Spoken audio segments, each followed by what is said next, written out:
Welcome back to the PT Graduate Podcast. My guest today is Hannah Mitchell. Hi, Hannah. Hi, Rich. Thanks for having me. You are very welcome. Thank you very much for making some time for me. It's much appreciated. So, you are coming to us all the way from windy Wellington. Yes, very windy today, but as they say, you can't beat it on a good day. It's just And finding that good day that can be challenging sometimes. I've seen photos, but I've never experienced it. It happens about once or twice a year. Right. Yep. Yep. Yep. Fair enough. It's a beautiful city, nevertheless. And so you're at any time, is that right? Yes, I've been here for, I'll be 2 years next month. Feels Yep. like I've been here for about 10 years in a good way, but a lot has happened. It must have done if you've achieved 10 years worth of work in 2 years. That's pretty impressive. It's been exhausting, but a good exhausting, I think. So tell us a bit more about your role and what you do there, Hannah.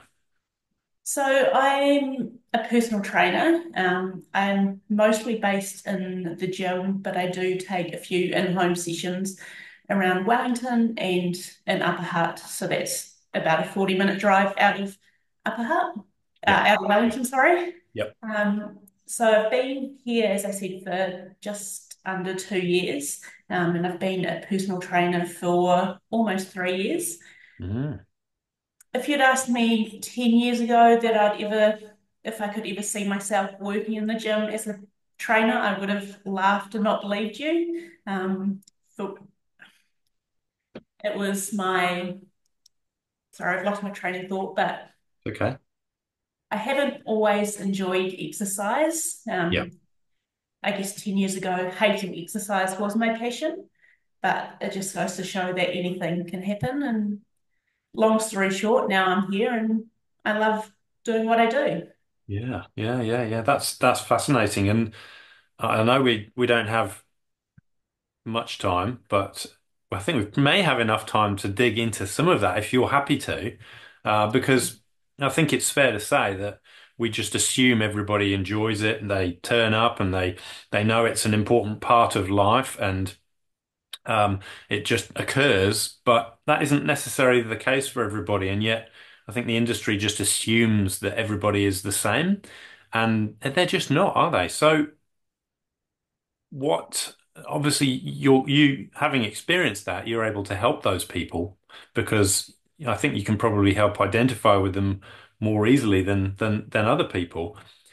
What was it that was there anything in particular that meant that you didn't enjoy it? That is it, childhood experiences, and feel free to only share what you want to share, but I think getting some of those insights I think will be really powerful. I think a lot of previous experiences, particularly during PE at high school, I was never the most athletic or sporty kid, and I guess I wasn't very coordinated either. So when it came to things like practicing for athletic day, I really struggled with that side of things. Hmm. And I think there's something about being forced to do something that is never appealing. Yeah. And Yeah. then another experience I had was during a netball team I was playing in. So I did Hmm. enjoy netball, but it was just for social um, more than anything. But I Hmm. remember one particular weekend we lost our game, and the Hmm. next practice, our coach made us run around the netball court as punishment for losing, which I didn't like, and I actually told my coach that I didn't want to do that because I didn't believe we should be punished for losing. Yeah. It's not like me to be so confrontational, but I ended up just leaving because I didn't agree with it. Yeah. And I think that's really stuck with me because after that netball team I was in, I didn't exercise for a good 6 or so years until my mid-20s. Yeah. Yeah. Amazing how certain individuals can have such an impact on us and not realize it. And so would that have been a school employee or would that have been a parent doing the coaching of the netball team? So it was one of my peers, but I think from memory, she was in one of the higher netball teams that were competitive. Yeah, So I'm assuming that's a lot of where her mindset and how she coached was coming from. yeah, yeah, yeah, yeah. Amazing.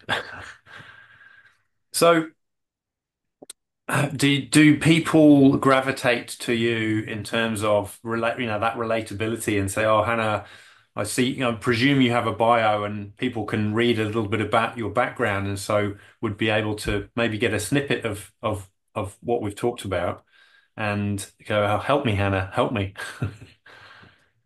Yeah, I think in the club, my bio has something along the lines of I'm passionate about finding movement that what a person enjoys doing, something along those lines. And I think that's how I've ended up with a lot of my clients because, like me, they haven't always enjoyed movement or exercise. Mm, But together, we get to find a type of exercise or movement that they do enjoy, that they look forward to. And I think that's such a powerful position to be in. And I'm so grateful that a lot of people trust me to help them with that. yeah, yeah, good on you. So you're qualified, certified in the pre-post natal space, and that's obviously your area of speciality. Definitely. Where did you do that qualification, and what sort of took you in that direction? So I did the qualification called through Gone Strong, Oh yeah, Molly Galbraith. yeah. I think what initially made me want to do the qualification was I had a pregnant client at the time.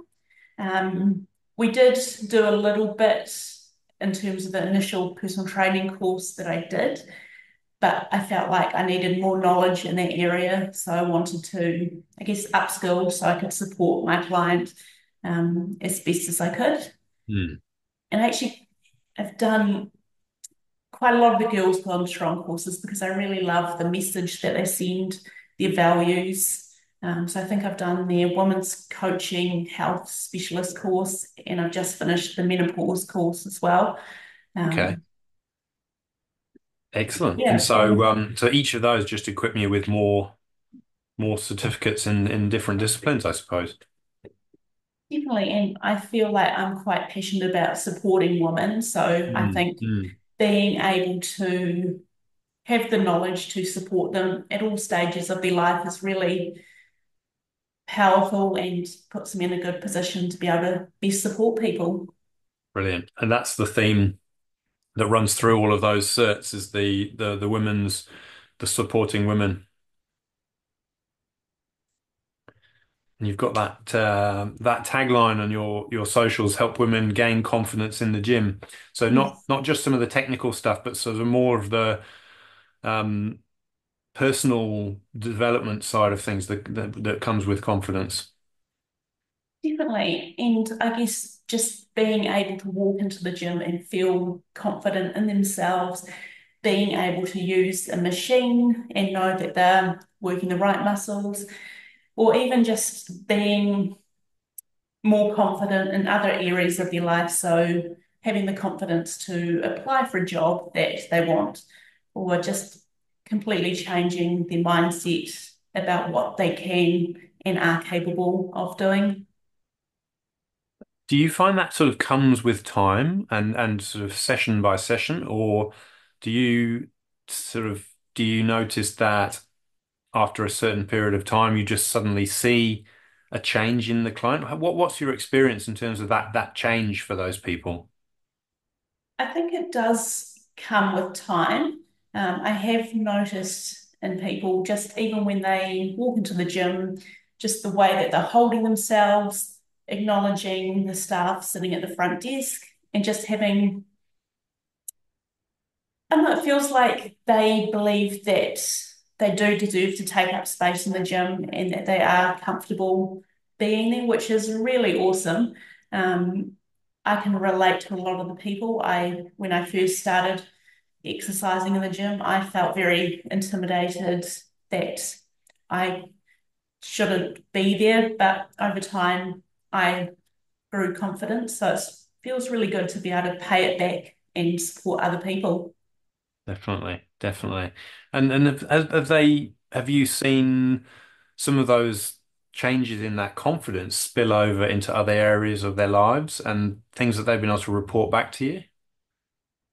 Definitely. I think some of the changes is when that they go shopping and they feel confident wearing clothes or buying clothes that they haven't. Um, or even, like I said, going for a job promotion, or just in their day-to-day activities, which I think for me is the most rewarding part to hear that I have a small role to play in that. Yeah, absolutely.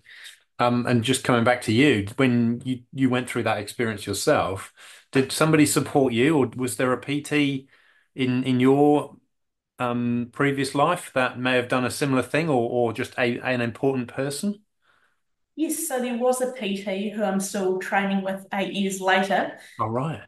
So long time. When I first decided to join a gym, I was motivated to do that because I had a trip to Europe planned and I knew that there would be a lot of walking involved and my fitness wasn't great at the time. So I decided to join the gym and work with Liam. Um, in my mind, I was originally going to cancel the gym membership after I got back from Europe because I was Mhm. convinced that I wasn't an exercise person, let alone a gym person. Yeah. But it was hard getting started, but I fell in love with lifting weights, getting stronger, and just being able to do things that I never thought possible. Yeah. Yeah. Brilliant. Yeah. So that you, like you say, you are definitely paying that forward because it's made a difference to you. And it's so cool being on the other side of that now. So how did that happen? Did someone kind of give you a nudge or a tap on the shoulder and go, "Hey, Hannah, I think this is the space that we you could be quite useful in and do some great work." Well, it's funny you say that. About 6 or so years ago, I actually joked to someone that I should become a PT. What had happened was I was doing a 10K run around Wellington, and after the race finished, a woman came up to me and said that I'd helped her complete the run non-stop. She used me as her unofficial pace runner. Ah, Just remember that feeling that I had indirectly helped someone achieve their goal. And I just remember feeling so proud of that person and just awesome for them. I was happy, more happier for her than I was for me achieving my goal. yeah. And then I was telling someone about that, must have been a couple of days after, and I joked, oh, I should become a PT. I Mm, think then the idea was obviously in my mind, but I didn't think anything more of it until would have been 3 years later when I decided to start studying and become a PT. right, right, right. Brilliant. What took so long? It's a little bit of lack of self-belief or confidence that people would want to train with me, bit of Okay. imposter syndrome. Yeah, yeah, yeah. That's perfectly understandable. We all go through that stuff. It's hard, but I've Yeah. noticed that quite often people who are really good at what they're doing, they do have imposter syndrome. Mm, mm, mm. Always looking for the next thing as though there's something needed to complete themselves. Yeah, Mm, definitely. can fully relate. It's an ongoing journey. It's so hard though, right? I think so. I was reading about it recently, and it's sort of a balance between confidence and competence. So, when we're quite competent, like you just indicated, the level of competence is there, but not necessarily the level of confidence. So we have to sort of walk the tightrope between those two things. And sometimes we're going too far one way, and sometimes we're going too far the other way. And if you can keep the balance between the competence and the confidence, then hopefully the imposter sort of stays away. But sometimes, it's just natural for it to reappear. And we go, oh, I think I need to do more learning. I really like that. Something Um, that also I did really relate to was I read a quote somewhere saying a real imposter wouldn't doubt themselves, which I think is really true yeah. in so many ways. Yeah, yeah, that rings true, and it makes sense. But we we have these voices in our heads, and sometimes they're useful, and sometimes they're not as useful. So it's Yeah, about managing that, isn't it? definitely. And so tell me a little bit about the up and coming award that you were nominated, and you got through and became a finalist for Up and Coming Trainer 2023. Congratulations. Thank you. Kind of feels like a lifetime ago because so much has happened between now It's that and it's that that 2 years that felt like 10 years. then. So 1 year at least feels like two. Um, so again, was that a shoulder tap? Did someone go, "Hey, Hannah, I think you should put your name forward"? So what happened was the club owner, Craig, he actually nominated me last year. He Yeah. wrote such a lovely nomination that I felt like I should follow through and enter the awards. Personally didn't believe in myself then. Um, Mm. I guess I felt like I believed that Craig meant what he wrote in the nomination, if that makes sense, but I didn't believe I was good enough at that time. Yeah. But I still entered anyway because I thought it would be good for the club and ended up getting one of four finalists, which is really amazing. Um, Such a cool night and such a Yeah. cool process to be part of. I think I learned a lot from going through that process. I really liked that I had to look at my business objectively. It's Mm. very easy for the imposter voice to say, you're not doing good enough, you're incompetent. But then when you're looking at things like your client retention rate, your values, your why, and you start to see that you are actually doing a really good job. Yeah. Absolutely. It is a very good process to take yourself through. Um, so as a result of getting to the last hurdle of the whole process, did that give you a boost? It did, and it made me feel like I should try again this year. So I Good on have you. re-entered. Excellent. Glad to hear it. I think I've definitely noticed a difference in the process of like my videos this time round. I can see the confidence more, and I think this time I do believe that I deserve to win, as opposed to I believe that the person who wrote this nomination means it. Yeah. If that makes sense. I think there's quite a Yep. shift in my mindset. Nice. Excellent. And great that you can detect that and not only feel it, but see it in some of the videos as well. So that's really great. Definitely. Fabulous. So I'm not sure what stage we're up to. We've done stage one and stage two. Is that right? Yes, I submitted everything for stage two a Yep. couple of weeks ago. So I Okay. think Okay. just in the process of that now. Okay. Excellent. Excellent. Good, good, good. The other thing that I wanted to chat about was just how good you are with social media. You're all over it. Thank you. I think that's another sign of the growth I've had over the last few years. I Yeah. remember starting at the club, and I think in my first, must have been 5 or 6 months, I think I posted maybe 4 or 5 times. Mm, Um, I'm very introverted, so I feel well, it used to be more of a challenge at putting myself out there. mm. But I think over time, as my confidence grew, I felt more confident in putting myself out there more. Yeah. Yeah. Brilliant. Yeah. And I think they're really good. The ones that I've seen, it's educational. It gives you a really good sense of who you are, and I think somebody sort of coming across it and going, "Oh, I quite like what Hannah's talking about and how she's doing it," just makes you more approachable, and relatable. So it's. some great work there. But I did notice one photograph where someone was wearing a t-shirt and he was the chairman of the Hannah Mitchell fan club. You're gonna have to explain that one. So that's Craig, the club owner. Right. Um, So the Hannah Mitchell fan club t-shirt. So that initially started as a joke between me and my colleague at the time, Katie. So it's her birthday, and we have the type of relationship where we're constantly teasing each other, doing jokey things Yeah. like that. So I Yeah. got her a t-shirt, but the joke is on me because everyone loved the t-shirt. So Right. now everyone wants one. But I think it's a nice way of, I guess, creating a community. So my Cairo in Upper Hutt, he has one. He is proud to be the backbone of the Hannah Mitchell fan club.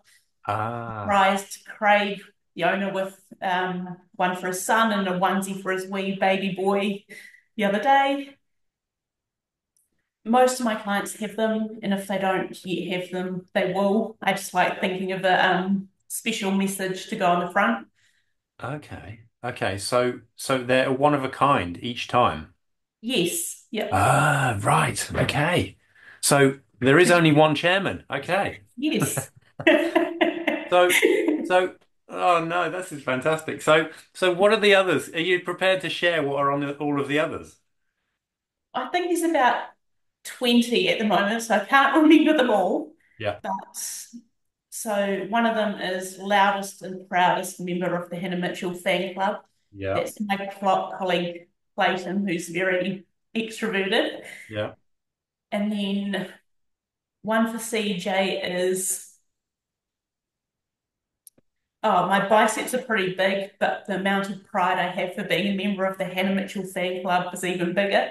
He's very into his hypertrophy training. And I feel like they get sillier and sillier every time, but I love it. Tell you what, there is some real mileage in this, Hannah. I think you're onto something. I hope that in your application for the award, you've managed to crowbar the t-shirts in as a marketing element. Well, I was thinking of giving you one saying I've had Hannah Mitchell on the PT graduate podcast. Okay, I'm happy to accept that t-shirt. Done. Fantastic, fantastic.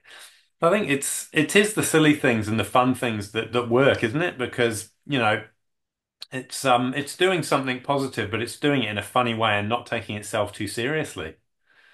I think so. And I think fitness and exercise should be fun and you should be able to laugh and enjoy it. It doesn't have to be serious. Absolutely. So, what does the rest of this year look like for you, Hannah, in terms of business and plans? So a colleague of mine, Sandy, and I have actually started collaborating together. So we're both passionate about women's health and fitness. So we thought we'd collaborate so that we can support as many women as possible. So far we've done a seminar on the menstrual cycle and how you can train around it and use each stage to your advantage. Mm. We've had a social night, which was a board game night, which was a lot of fun. On this Thursday, we're doing a Muay Thai workshop with actually my trainers. That will also be heaps of fun. I know a few people want to hit me, don't know why. Um, Uh, And then next month, we've got a fundraiser coming up for the New Zealand Breast Cancer Foundation. We're doing a 12-hour spinathon in the club to raise money for breast cancer. It's a cause that's close to my heart, Sandy's heart, and a few other of the team's hearts as well. So, really looking forward to that. And then I think we're going to do a menopause masterclass in November or December. Still planning that one. yeah, yeah, yeah. Yeah, it's going to Crikey, be you've been big. busy. Yeah, busy. Yeah, this is fantastic. So sorry, are these monthly events? Monthly, yes. Yeah, Yeah. brilliant, brilliant. That's quite a list. So you've got more for the not necessarily the same, but more of these coming through in 2025. Yes, we're not 100% sure what it looks like yet, but we're thinking about doing different classes on the pelvic floor or pre and postnatal exercise or benefits of strength training for women. So they'll Mm, all be around women's health, and then doing social events as well, just to help build a bit more of a community. mm. And so are the majority of people that attend from the gym, are they members or could they just be people in the community who have heard of what you're doing? So at this stage, they've just been clients and members of the gym. But I Mm, think later on down the track, maybe next year, we'll start opening them up to the wider community. mm. Yeah, it's a great way of doing it. Yep, yep. Build the momentum and get the consistency and then build the numbers. Yeah. Definitely.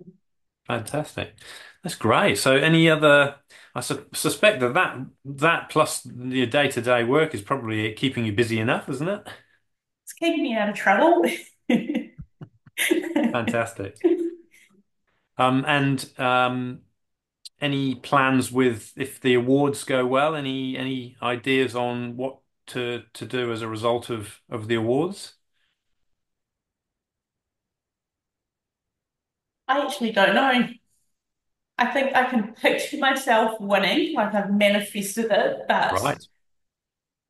either way, I think I'm going to celebrate because regardless of whether I officially win or not, I think I'm still a winner. I've gotten a lot out of this process. Mm, mm. And so I'm curious about the difference between the last time and this time. And any additional sort of learnings or new things pop up going through the process for a second time? I think I've just taken the feedback I got last year on board, and it's really shown in this year's entry. For me, the main thing last year was that having to practice and build my confidence more, believing in myself and knowing that I'm doing a good job. Yeah, yeah, yeah, yeah, it's good. Similar sorts of questions compared to last year. Was it a very similar theme in terms of what was required? It felt very similar, Yeah. um, but I could see the growth that I've that's happened between then and now.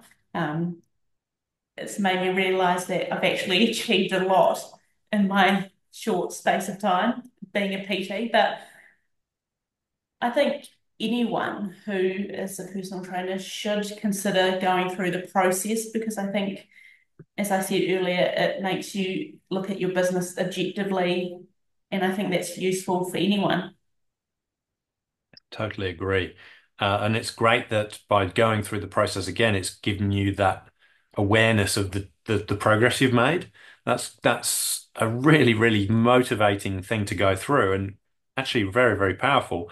Um, it's almost worth downloading what was asked of you as going through the process. And even if you don't apply for a year, putting yourself and your business through that process anyway. Definitely. And I think it's so cool because I've kept my answers from last year and this year, and it's just really powerful to compare between the two. And I think it's good evidence for the times when there's that voice in my head questioning if I'm doing a good job or not, or whether I should Mm, be in the industry. mm, mm. Because if I look objectively, it says yes. Yeah, yeah. Yeah, brilliant. That's great, Hannah. That's really good to hear. And I absolutely wholeheartedly endorse what it's saying because I think what you're doing is wonderful work. And I think, people, like you say, I recommend people to go through the awards process as well. And not necessarily just so that they can win an award, but who you become as a result of that process and what your business does as a result of that process. It's really, really useful. I agree with that. Mm. So top tips time. What have you got for us, Hannah? I know you're bound to have Yeah. a long list of top tips, but what sort of things would you recommend that people or what has worked for you in your business is probably a better way of putting and sharing those. So I have four. So I think the first one for me is if you don't feel like you fit the image of a typical PT, whether that's body size or personality, I think that's exactly why you should be here. Right. Um, Embrace being different. That is your superpower. And I Mm, diversity is great, and I think it goes a long way at making the fitness industry a lot more inclusive and people feel more welcome. I've had a lot of conversations with clients where they've gone to previous gyms and they've just seen one body type or one sort of person being represented, and for them it's felt very intimidating. mm, Um, and I think a lot of people also have a misconception that to go into the gym they need to get fit before they can be yeah. in the gym or work Yeah. with a PT, which isn't the case. It's not a thing. So I think if we have more diversity, then it goes a long way at making the gyms and fitness a Yeah. safer space for many people, which I Yeah. think is really powerful. Yeah. Yeah. Excellent. I'm scribbling while you talk. Don't, if I'm looking down, it's because I'm writing. Well, good. So the second tip I had was no, you don't need to be the right fit for every single person. This is something that when I first started personal training, I felt like I had to be the right PT for every single person that I met. And I think that this created a lot of pressure on myself because inevitably there will be times where you meet someone you don't gel with for whatever reason. There's nothing wrong with that. But I think if you know who you are exactly, who you're good for, then I think that will shine through and I think it'll give you a lot more confidence. Mm, I like that. And then the third one I had was technical skills and knowledge are important, but they will only get you so far. So be personable, be relatable, be authentic, and never underestimate the importance of genuine care and remembering the small things about a person, because that's what will make you. Sorry, I got mixed up. That's what will set you apart. Gotcha. Yeah, absolutely. Yeah, those soft skills. Definitely. Yeah, nice. That's great, Hannah.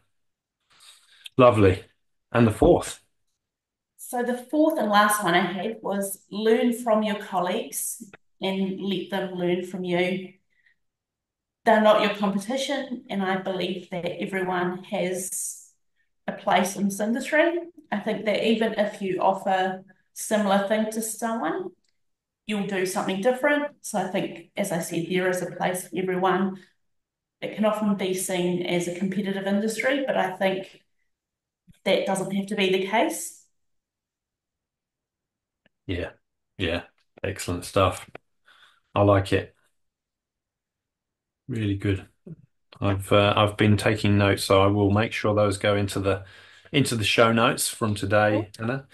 Is there any question I should have asked that didn't?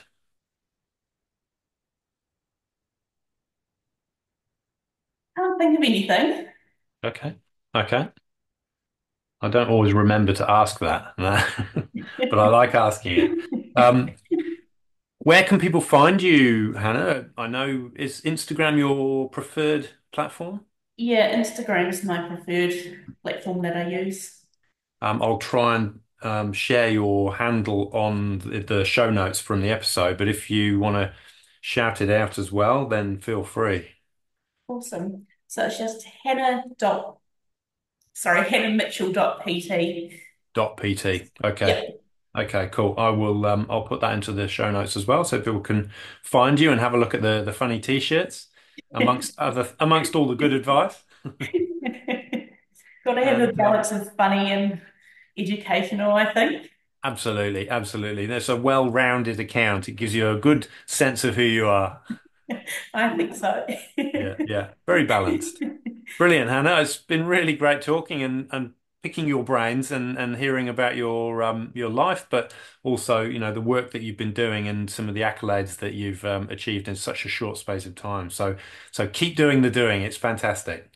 Thank you. Sorry for the stumbling. I'm a very introverted person normally, so Don't worry.